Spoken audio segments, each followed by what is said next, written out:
नमस्कार जी। स्वागत है आपका अपने YouTube चैनल वैदिक दर्शन पे। आशा है आप सभी कुशल मंगल होंगे। तो आज नाड़ी ज्ञान के अगले विषय में आज एक महत्वपूर्ण विषय पे बात करेंगे। और महत्वपूर्ण विषय है वो कि धातु की दुर्बलता और महिलाओं में श्वेत प्रदर की। तो इस विषय को हम नाड़ी से कैसे पहचानें, क्योंकि ये समस्या जो है आज के समय पे बहुत ज़्यादा इसने विकराल रूप धारण कर लिया है। हर तीसरा व्यक्ति जो हमारे पास भी आता है वो इसी कमज़ोरी का शिकार होता है। और समाज में जो एक शर्म लज्जा वाला जो सिस्टम है उसके हिसाब से इस विषय पर कोई एक दूसरे से बात भी नहीं करता। खासकर महिलाएं तो बिल्कुल बात नहीं करती, क्योंकि तो फिर जो वैसे और बीमारियों के सामान्य लक्षण बताते रहते हैं कि मेरे को ये हो गया, मेरे को जैसे कि कुछ काम करने का मन नहीं करता, कुछ खाया पिया नहीं लग रहा, हाथ पैरों में दर्द है। तो लेकिन डॉक्टर क्या है कि दूसरे दूसरे तरह के जो है वो दवाइयाँ देते रहते हैं, जो मूल रोग है वो पकड़ में नहीं आता। तो उसको हम कैसे पकड़ें, क्योंकि समाज में तो लज्जा का वातावरण है, इस विषय पे कोई बात नहीं करता और ना ही आके सीधा ये बताता है कि भी मेरे को ये बीमारी है और मेरे को इस चीज़ का इलाज बता दो। तो हम आज इसी विषय को बताएंगे कि हम नाड़ी के द्वारा हम इस विषय को कैसे पहचान सकते हैं कि भी आपको या आप इस रोग की समस्या है। तो जिसने भी चैनल को सब्सक्राइब नहीं किया है वो चैनल को सब्सक्राइब कर ले और घंटी वाला बटन ज़रूर दबा ले, ताकि हर वीडियो का जो नोटिफिकेशन है वो आप तक पहुंच सके। तो अभी इसके विषय में बात करते हैं। तो इसके जो रोग के जो मुख्य लक्षण हैं वो हैं शरीर में थकान होना, और विशेष क्या है कि जो आलस्य रहता है, सारे शरीर में जो है दर्द रहता है, जोड़ों का दर्द रहता है, पेट में भी दर्द रहता है और खाया पिया नहीं लगता है। कई बार इनकी व्यक्तियों की समस्या होती है कि हमारा बच्चा खाता तो बहुत है लेकिन वो दुबला पतला है, वो उसको कुछ खाया पिया लगता ही नहीं। तो इसका एक कारण जो जितने भी जो हमने आपको ये सिम्टम्स बताए हैं, ये सिम्टम्स दूसरे रोगों के भी हो सकते हैं, लेकिन ये सिम्टम्स इस रोग के भी हो सकते हैं। तो इस रोग को हम कैसे पहचानें कि भाई ये इसमें जो व्यक्ति या फिर महिला को है, इसमें व्यक्ति को धातु की दुर्बलता है और उसको श्वेत प्रदर की शिकायत है। ये लक्षण एक जैसे ही हैं लेकिन दोनों में रोग अलग अलग हैं। पुरुषों में धातु की दुर्बलता का रोग आता है और महिलाओं में श्वेत प्रदर या रक्त प्रदर की समस्या आती है। तो इस मुख्य तो क्या है कि इसमें जो पेशाब का जो रंग है यानी कि यूरिन कलर है वो थोड़ा सा पीले रंग का हो जाता है। तो कभी पीला हो जाता है, कभी सफ़ेद पेशाब आ जाता है और कभी कभी इसमें जलन भी हो जाती है। तो जो ये समस्याएं तब आती हैं, तो और साथ में दांत की भी समस्या, कोई ये सबको पता भी नहीं चलता कि आपको दांत की बीमारी हो गई है। तो और क्या है कि समाज में महिलाएं तो संकोच के कारण लज्जावश इस रोग को बताती ही नहीं किसी से कि भाई मेरे को ये प्रॉब्लम हो गई है। और धीरे धीरे जो शरीर है इतना कमज़ोर हो जाता है कि वो कुछ भी करने के लायक नहीं होती। तो हम वैद्य का भी एक उत्तरदायित्व होता है कि भाई वो ठीक तरह से रोग का निदान कर सके, यानी कि रोग का पता लगा सके कि भाई इनको कौन सा रोग है और इसकी औषधि चिकित्सा की जाए। तो इसके लिए इस विषय में हम आज आपको बताएंगे कि भी नाड़ी के द्वारा हम इस रोग का कैसे पता लगा सकते हैं, कि नाड़ी की चाल के द्वारा कि भी इनको ये समस्या है, ना कि इनको आमवात या फिर अर्थराइटिस और जो ये इस जो यानी कि जोड़ों की जो प्रॉब्लम होती है उस तरह की कोई इनको प्रॉब्लम है। तो हम उसी तरह का यदि उनका इलाज कर देते हैं और उसी के अनुसार यदि हम ये बताते हैं कि भी आपको ये आहार का सेवन करना चाहिए और ये आपको बंद करना चाहिए, तो वो सब चीज़ों से भी बहुत ज़्यादा प्रभाव पड़ता है और वो जो इन जैसे रोगों का जो त्रास यानी कि जो परेशानी जो सहन करनी पड़ती है वो परेशानी से वो मुक्त हो जाते हैं। तो समय को व्यर्थ न करते हुए हम नाड़ी के विषय में बात करते हैं कि भाई नाड़ी का हम कैसे पता चलाएं। हमने आपको पहली वीडियो में बताया था कि 3 दोष होते हैं, एक वात, पित्त और कफ। ये आयुर्वेद त्रिदोष सिद्धांत पे कार्य करता है। तो हमारे नाड़ी की भी जो चाल है वो ये है कि इस नाड़ी से हमें वात का पता चलता है और जो मध्यमा नाड़ी है इससे हमें पित्त का पता चलता है और जो अनामिका है अनामिका से हमें कफ का पता चलता है। तो हम वैसे रोगी की नाड़ी पकड़ के देखेंगे, जैसे कि ये अंगूठा है, आदमी का जो है वो दायां हाथ देखते हैं और महिला का बायां हाथ देखते हैं। अंगूठे के नीचे जो ये एक हाड सा यानी कि एक हड्डी सी निकली होती है, इस हड्डी से नीचे ये हम तीनों उंगलियां रख के तो यहाँ पे नाड़ी के स्पंदन का देखेंगे कि भी नाड़ी की जो हलचल है वो कैसे हो रही है, उस नाड़ी की हलचल से हम पता लगाएंगे। तो जैसे कि हमने नाड़ी पकड़ी यहाँ पे, और नाड़ी देखने के बाद जैसे कि ये तो है वात वाली नाड़ी और ये है पित्त वाली नाड़ी। वात वाली जो चाल होती है वो जोक और सर्प की चाल होती है, और जो पित्त वाली जो चाल होती है वो चाल होती है इसकी कौवा और मेंढक वाली चाल होती है। यानी कि ये उछल उछल के चलती है, और ये थोड़ी सी जैसे कि ये जैसे कि जोक जो इकट्ठी होती है और फिर आगे चलती है, इकट्ठी होती है फिर आगे चलती है, और सर्प थोड़ा सा टेढ़ा टेढ़ा सा चलता है।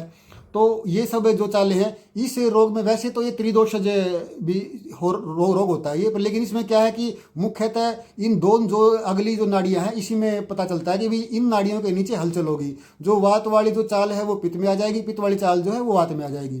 तो लेकिन इसका एक साधारण सा तरीका हम बताते हैं कि भी आप यदि इसके एक्सपर्ट ना हो भी इतना आप नहीं पहचान सकते कि भी वात की चाल कौन सी है, पित्त की चाल कौन सी है, तो इसमें क्या है कि पहले तो आपको इन दोनों जो ये वात और पित्त वाली जो नाड़ियां हैं दो, ये इनके नीचे आपको थोड़ा सा स्पंदन यानी कि थोड़ी सी हलचल सी महसूस होगी, और हलचल सी महसूस होने के बाद फिर वो धीरे धीरे धीरे धीरे धीरे धीरे नाड़ी जो है वो मंद पड़ जाएगी। यदि नाड़ी मंद पड़ेगी तो इसका मतलब आपको सीधा सा पहले तो ये अंदाज़ा लगा लेना है कि भाई सामने वाले को कमजोरी है। पहली बात तो ये होगी कि भाई इनको कमजोरी है, और आप ये भी इससे अंदाज़ा लगा सकते हो कि भी इसको चक्कर भी आते हैं। तो ये सब जो लक्षण हैं, ये लक्षण जो हैं वो धातु की दुर्बलता के भी लक्षण हैं। तो आप फिर रोगी से आप बात कर सकते हैं कि भाई आपको जो है वो फिर उनसे लक्षण के बारे में पूछेंगे, भाई आपका जो पेशाब का कलर है वो कैसा आता है, तो फिर वो पेशाब के कलर का बताएगा कि भाई मेरे पेशाब का कलर ऐसा आता है। भाई जोड़ों में भी आपको दर्द होता है तो फिर वो जोड़ों के दर्द के विषय में भी बताएगा, और फिर ये आप करेंगे कि सर में भी दर्द हो जाता है, कभी कई बार किसी को पेट में भी दर्द हो जाता है। यानी कि सभी को सभी लक्षण होते भी हैं और नहीं भी होते, तो हम उनसे लक्षणों के अनुसार हम इसका पता लगा लेते हैं। लेकिन नाड़ी की जो चाल है वो मंदी पड़ जाएगी। तो ये जो लक्षण है ये महिलाओं में तो ये श्वेत परदर और रक्त परदर को का दोष दर्शाएगा, और जो पुरुषों में है ये धातु की दुर्बलता का रोग दर्शाएगा। और दूसरी इसकी चाल ये होती है कि दोनों जो ये चाल है ये बहुत तेज होंगी, यानी कि जो नाड़ी की चाल है बहुत तेज होगी। बहुत तेज चाल होने से क्या एक उसमें नाड़ी जो है वो तेजी से चलेगी। तेजी से चलने के साथ भी ये होता है कि भाई इस व्यक्ति की अंदर जो है वो गर्मी बहुत ज़्यादा होगी, और गर्मी की वजह से जो है इसकी धातु जो है वो पतली पड़ेगी, और उनको जो है व्यक्ति होगा तो उसको शीघ्र पतन की समस्या होगी। ये भी आप इससे अंदाज़ा लगा सकते हैं। और फिर लक्षण जो हैं, लक्षण यदि आप रोगी से पूछेंगे तो फिर लक्षणों से तो फिर कन्फर्म हो ही जाएगा। यानी कि नाड़ी से आप ये अंदाज़ा लगा सकते हैं कि भाई इनको वायु रोग है या फिर जो ये धातु की समस्या है। यदि वायु रोग होगा तो उसमें जो हमारी ये जो वात वाली उंगली है, इस वात वाली उंगली के नीचे ही स्पंदन होगा, और वो स्पंदन जो है वो धीमे नहीं पड़ेगा। धीमे पड़ेगा तो फिर इसका मतलब ये है कि इसको कमजोरी है। ये सीधा सा अंदाजा हमें लगा लेना है कि भाई यदि हमारी नाड़ी की चाल जो है वो मंदी पड़ेगी तो इसका मतलब यह है कि कमजोरी है। तो कमजोरी के बाद हम इसके जो लक्षण हैं उसके बारे में हम पता कर सकते हैं। तो इतना ही है कि धातु की जो नाड़ी की जो चाल है वो मंदी हो जाएगी, और या फिर धातु की चाल जो है वो तेज हो जाएगी। तो इन दोनों चीज़ों से हम इसका पता लगा सकते हैं। इसमें पुरुषों के लिए धातु की दुर्बलता और महिलाओं के लिए ये श्वेत परदर और रक्त परदर की समस्या होगी। तो अब इसके हम आपको सामान्य से कुछ इलाज बता देते हैं साथ के साथ कि आप इस नाड़ी का जब अभ्यास करेंगे तो आपको पता लग ही जाएगा कि भाई ऐसे ऐसे इनको ये समस्या है। तो फिर इसके यदि पुरुषों में धातु की दुर्बलता की समस्या यदि आ जाए तो उसका एक सामान्य सा इलाज ये है कि जो बड़ नहीं होता, बरगद जिसको बोलते हैं, बरगद को यदि हम पत्ता तोड़ते हैं तो उसमें से दूध निकलता है। उस दूध की 5 बूंदें जो बतासा होता है, पतासा, तो उसके अंदर हम डाल के, और यदि हम इसको 40 दिन तक सेवन करते हैं तो इससे भी इसमें काफ़ी राहत मिलती है। और इस जो एक सिंघाड़ा होता है, इस समय ये जैसे कि ये अक्टूबर नवंबर में सिंघाड़ा काफ़ी आता है। ये जल में होने वाला बेल के थ्रू ये के फल होता है। सिंघाड़े का आटा, सिंगाड़े के आटे का हम हलवा यदि सेवन करते हैं तो उससे भी जो है वो दांतों की दुर्बलता जो है वो खत्म हो जाती है। और साथ में जैसे कि अश्वगंधा है, शतावर है, सफ़ेद मूसली है, और कोंच के बीज थोड़े से उष्ण भी होते हैं। तो लेकिन हम यदि कोंच के बीज शुरू में ना मिलाएं और इन तीनों चीज़ों का ही यदि हम चूर्ण वो करें, और इसके साथ हम थोड़ा सा गोखरू का चूर्ण गोखरू भी ले सकते हैं, इनको बराबर मात्रा में मिलाएंगे तो गोखरू क्या है कि हमारे जो मूत्र से संबंधित संस्थान है इसका संशोधन करता है, तो इसका संशोधन की भी जो ज़रूरत होती है, तो इससे जो है वो हमारे को काफ़ी राहत मिलती है। और एक जो धनिया होता है, 1 चम्मच धनिया ले लेंगे, उसके साथ जो चौथाई हिस्सा सौंफ, हम इसको एक गिलास पानी में डाल देंगे, उबाल के इसको जब चौथाई रह जाएगा तो उसको हम पी लेंगे, तो वो जो ये पेशाब के अंदर जो जलन आती है, पेशाब का रंग पीला हो जाता है और शरीर के अंदर जो गर्मी बन गई है उसको ये काफ़ी हद तक शांत करता है। तो आशा है आप इन सभी बातों का पर ध्यान देंगे, और जो इस तरह की यदि आपको समस्या है, समस्या नहीं भी है तो अपनी इस तरह से आप अपनी जांच पड़ताल करके आप ये पता लगा सकते हैं कि भी मेरे को क्या समस्या है। और इसमें सबसे बड़ी बात ये है कि आपको इसमें मिर्च और खटाई, यदि आपको ये पता चल जाए कि भाई मेरे को ये समस्या हो गई है, तो आपको मिर्च और खटाई का जो सेवन है वो बंद कर देना चाहिए।